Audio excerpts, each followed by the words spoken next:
Olá! A população carcerária brasileira é a terceira maior do mundo.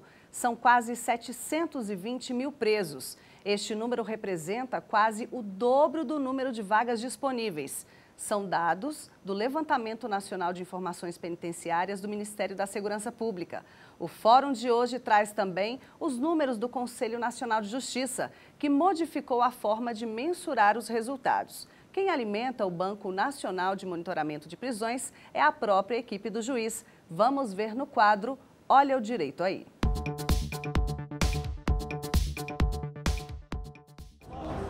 Cerca de 720 mil presos em todo o Brasil. Esse era o número apontado em estimativas do Ministério da Justiça. Mas o levantamento feito nos últimos 2 anos pelo CNJ comprova que esse número não chega a 630 mil.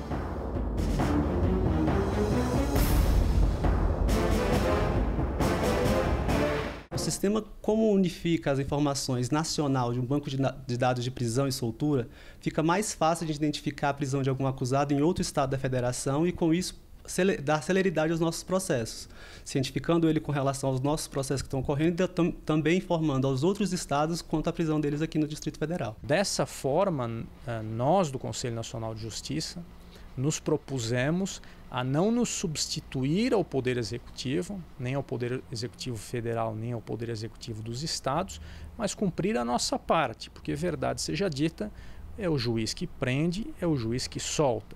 Então, com base nessa ideia bastante básica, é que nós perseguimos o nosso objetivo, que se mostrou possível de ser alcançado. E para discutir o assunto estão comigo aqui no estúdio Reinaldo Rossano, defensor público e coordenador do Núcleo de Execuções Penais do Distrito Federal, e Tássio Musi, diretor-geral do Departamento Nacional Penitenciário Nacional. Olá, muito obrigada pela presença de vocês aqui no programa. Sejam bem-vindos. Obrigado. Bom, nós acabamos de ver na reportagem que existem dados do CNJ, existem dados do Ministério da Justiça, são dados que se complementam e o recorte é basicamente o mesmo, não é isso, Tássio? Não, exatamente. Agora são metodologias diferentes e, no caso do dado do Infopem, é um retrato. O nosso último relatório foi em junho de 2016 e a metodologia do Conselho Nacional de Justiça, por meio do Banco Nacional de Monitoramento de Presos, ele evolui a base de dados relacionada aos processos judiciais. São complementares, os nossos dados são fornecidos pelos estabelecimentos penais. Então, eu creio que são complementares. O BNMP evolui, porque é um sistema que se fala aí, um sistema vivo. A gente tem a cada dia o retrato fidedigno da data. Então, assim, sem dúvida, o BNMP é uma evolução. Mas não há propriamente uma discrepância. São metodologias diferentes e no final desse ano a gente vai ter um novo relatório do Infopem. A gente vai poder ver a fidedignidade dos dados. Ok.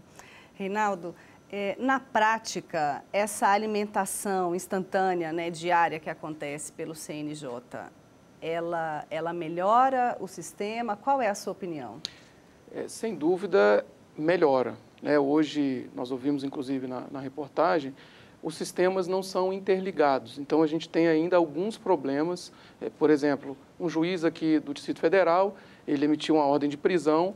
Essa ordem de prisão consta nos sistemas da polícia, só que essa pessoa ela acaba sendo presa quando a decisão, inclusive, já foi revogada. Ou seja, ele já concedeu um alvará e, muitas vezes, a pessoa acaba sendo presa, mesmo não havendo mais essa prisão. Então, essa interligação dos sistemas, essas informações, elas são, eu diria, fundamentais para que a gente, de fato, vedasse, ou pelo menos não tivéssemos essas situações que, infelizmente, ainda ocorrem, da pessoa sendo presa quando já não há mais nenhuma ordem de prisão determinada em relação a ele. Tássio, o Departamento Nacional, ele é responsável por políticas públicas, Eu queria que você destrinchasse para a gente qual é o papel do departamento, quais são as políticas públicas que têm sido implementadas, as principais, pelo menos. Exato. O Departamento Penitenciário Nacional tem uma estrutura de secretaria.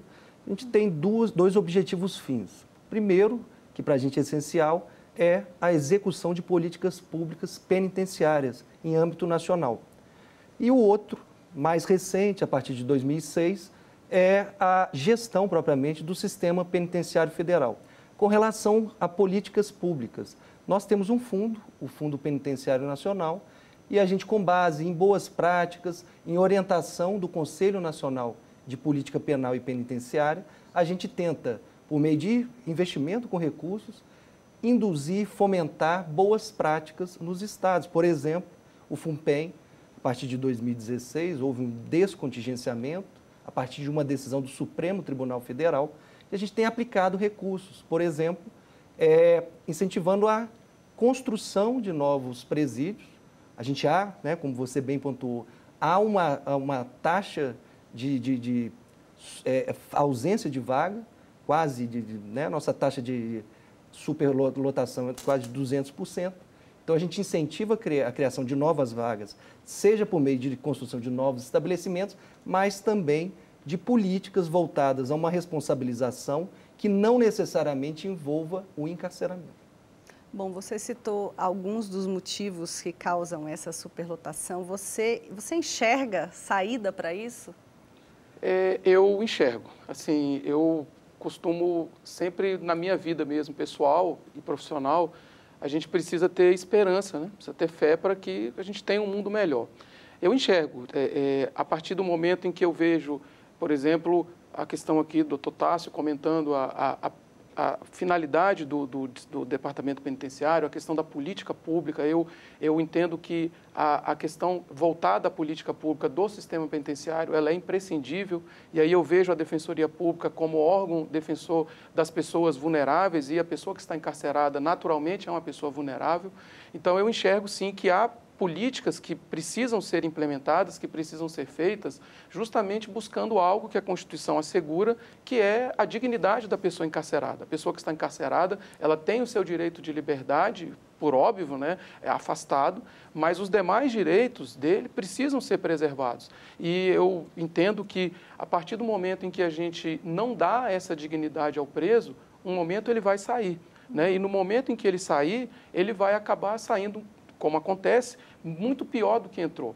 E a sociedade parece que conseguiu se verificar isso, ela conseguiu se tocar dessa situação, em que a gente tem verdadeiras organizações criminosas no presídio, infelizmente, e essas organizações acabam por nos abalar aqui fora, né? Então, infelizmente, a gente precisou viver com a dor para que a gente tomasse providências, né, ou para que a gente, pelo menos, tenha a noção de que precisam ser tomadas providências para que essa pessoa encarcerada realmente consiga sair de lá melhor do que entrou. Tássio, o que seria necessário, na sua opinião, no que tange lei de drogas, no que tange às penalidades em relação ao tráfico?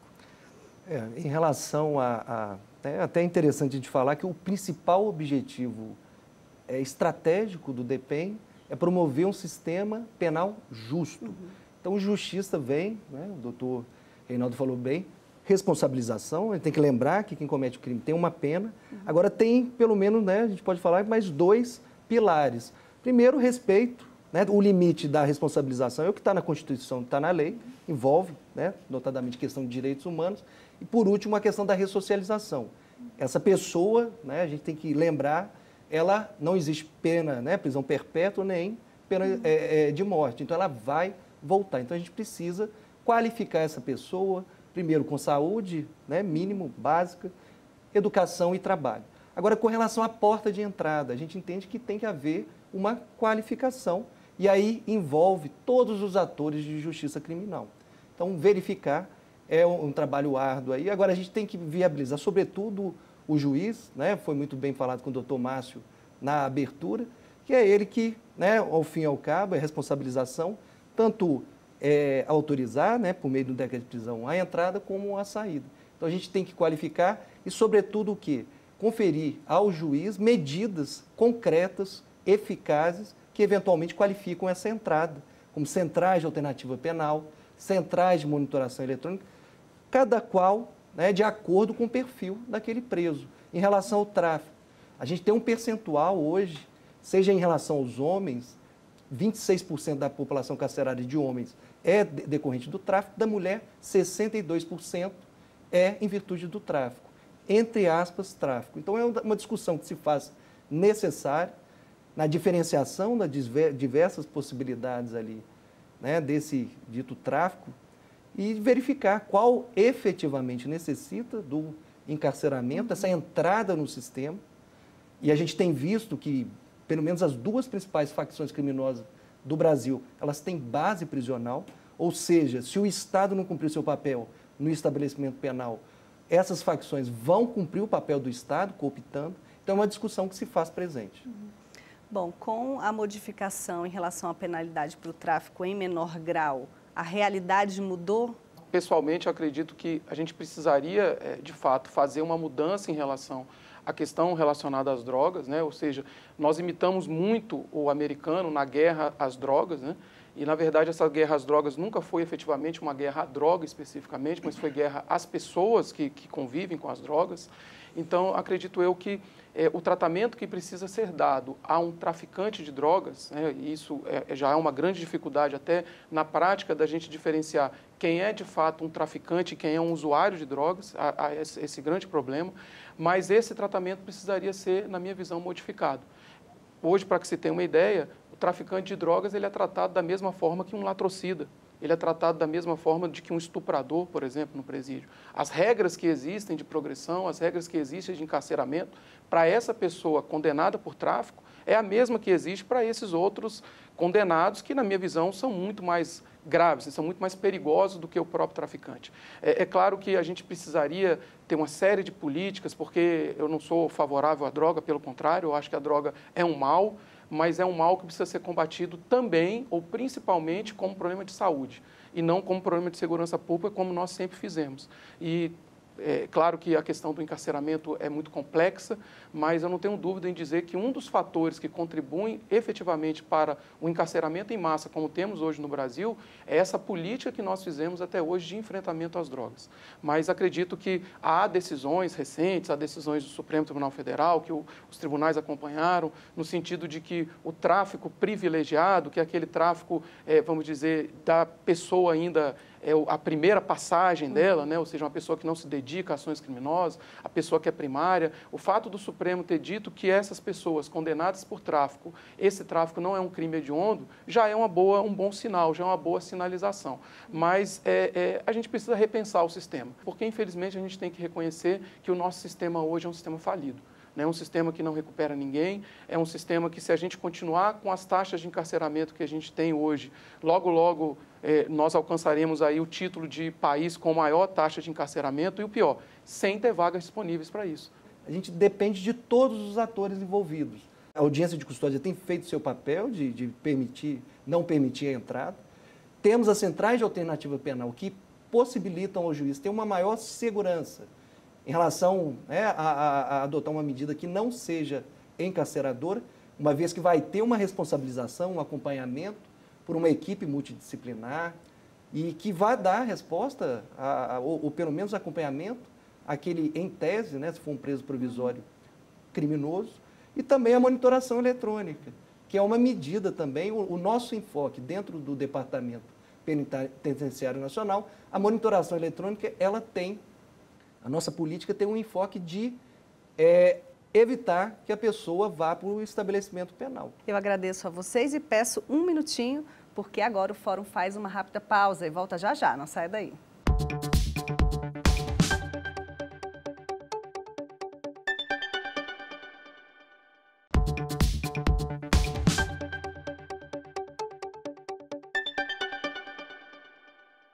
O Fórum de hoje fala sobre o crescimento do número de pessoas presas no Brasil. Começamos o segundo bloco com um recorte expressivo. No Brasil, há mais de 45 mil mulheres presas, 5% do total. A questão a ser levantada é que este número cresceu 700% nos últimos anos. Vamos ver na reportagem. 43 anos, 5 deles vividos atrás das grades. Maria dos Anjos foi condenada a 15 anos de prisão por homicídio e tráfico de drogas. A vida no crime começou cedo, ela ainda era adolescente. Eu pegava dinheiro em casa, fazia tudo de errado. Se eu pudesse voltar atrás, eu não faria nada disso. Para mim foi uma fase muito difícil, eu me arrependo. Minha mãe sempre foi uma mãe maravilhosa, meu pai também. Eu só dei desgosto para ele, sabe? Em 15 anos, a população carcerária feminina cresceu 700% no Brasil. Segundo o levantamento do Departamento Penitenciário Nacional do Ministério da Justiça, 68% dessas presas tiveram algum envolvimento com tráfico de drogas.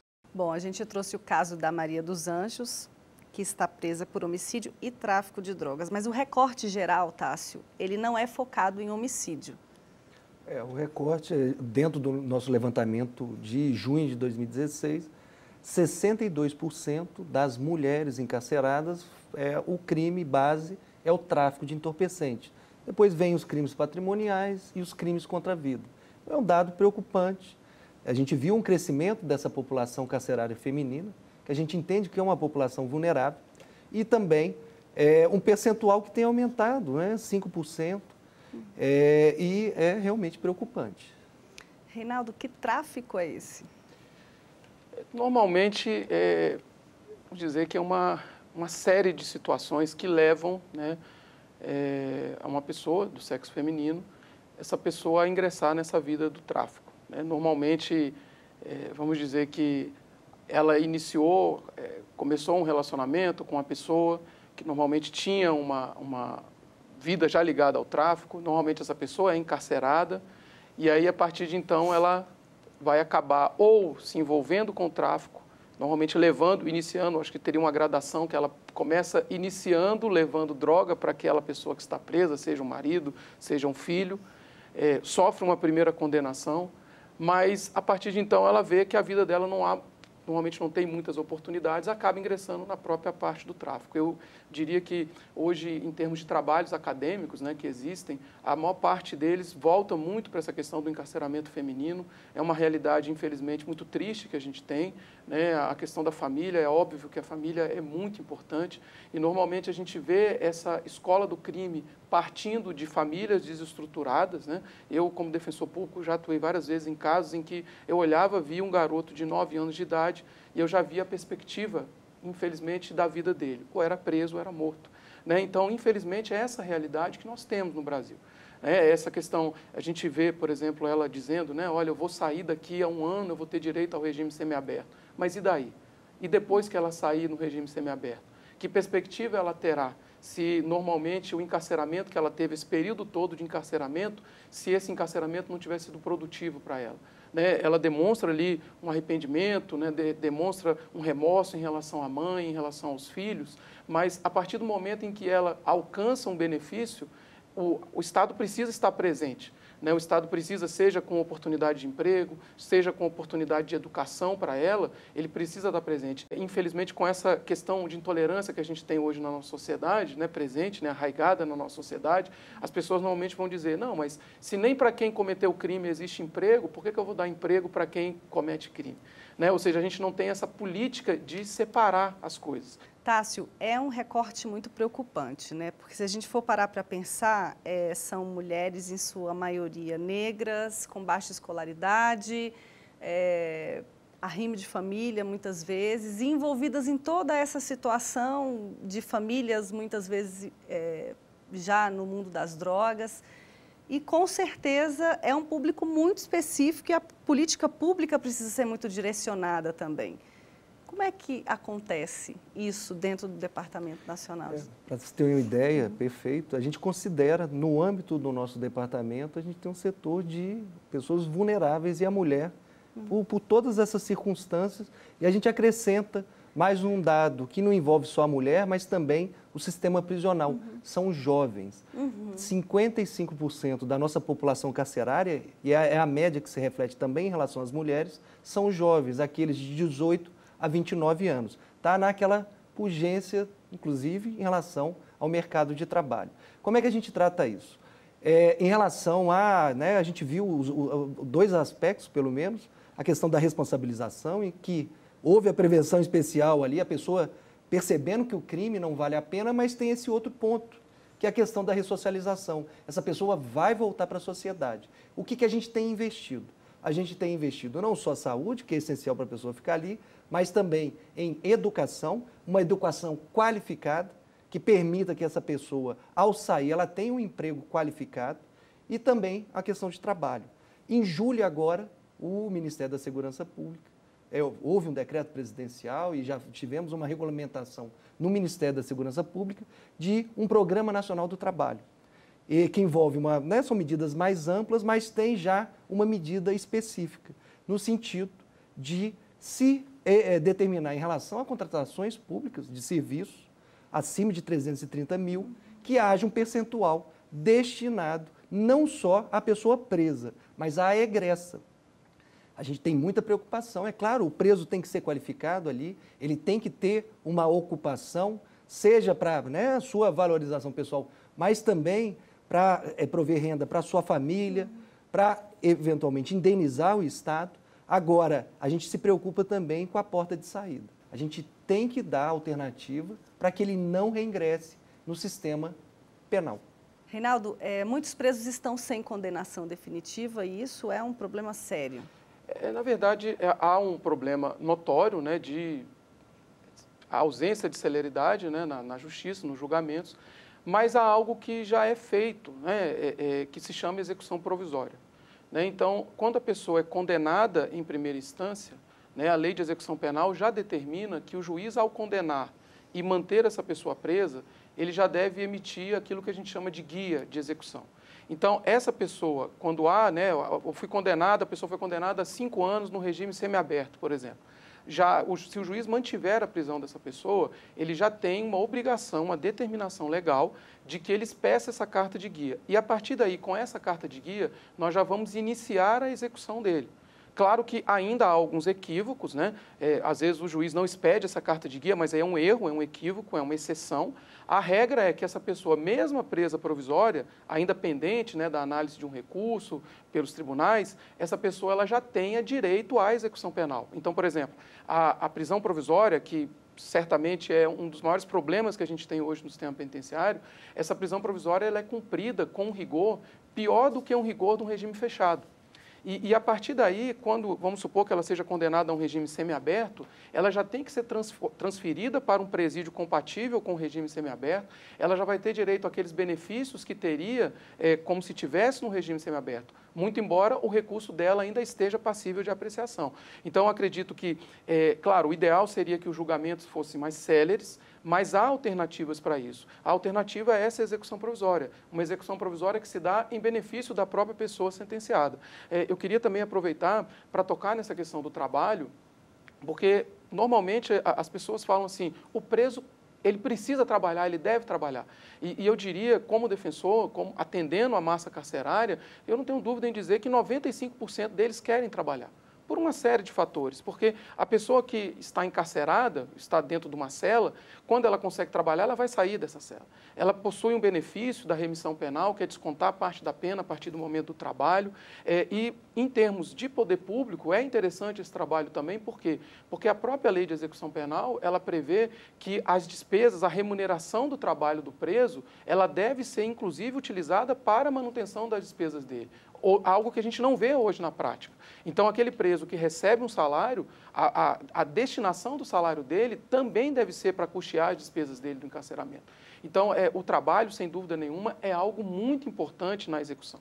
Tá? Então, assim, é algo que, às vezes, a sociedade ela olha e fala, não, a pessoa tem que trabalhar. Não, ele quer trabalhar. Mas a gente precisa desenvolver políticas para que dê essa oportunidade para ele. Né? Então, às vezes, um empresário é muito difícil, ele precisa ter um estímulo para que ele contrate essa pessoa que está encarcerada, já que ele está contratando uma pessoa que já há uma mácula na idoneidade dessa pessoa, que é uma condenação por um crime. Então, esse estímulo, muitas vezes, não existe. Então, o poder público poderia partir disso. Olha, nós vamos te conceder essa isenção, já que há tanta isenção no nosso país, né, e às vezes isenções até que não tem muito sentido. Então, seria um sentido interessante. Esse decreto que foi comentado pelo Dr. Tássio é um decreto excelente, ou seja, a pessoa que quer contratar vai ter que destinar parte de pessoas que estão cumprindo pena, de pessoas egressas do sistema para isso. Então, o trabalho, sem dúvida nenhuma, é algo muito importante para que se alcance essa ressocialização tão desejada por nós e pela sociedade. Tá certo. Tá, suas considerações finais para a gente terminar. É imperioso que, né, não só os poderes constituídos, que fazem parte aí do sistema de justiça criminal, repensem o sistema penitenciário, mas também a sociedade que se conscientize, né? Rigor em punição, mas outras medidas que permitam que aquela pessoa que cumpriu a sua pena, ela possa voltar para a sociedade e ser uma pessoa melhor. Tá certo. Eu agradeço a presença de vocês, muito obrigada pelas explicações. Obrigado. E eu agradeço também a você que assistiu ao Fórum de hoje. Para rever o programa, acesse aí tvjustiça.jus.br. Para falar com a gente, mande um e-mail, forum@stf.jus.br. E a TV Justiça também está no YouTube, TV Justiça Oficial. Tchau!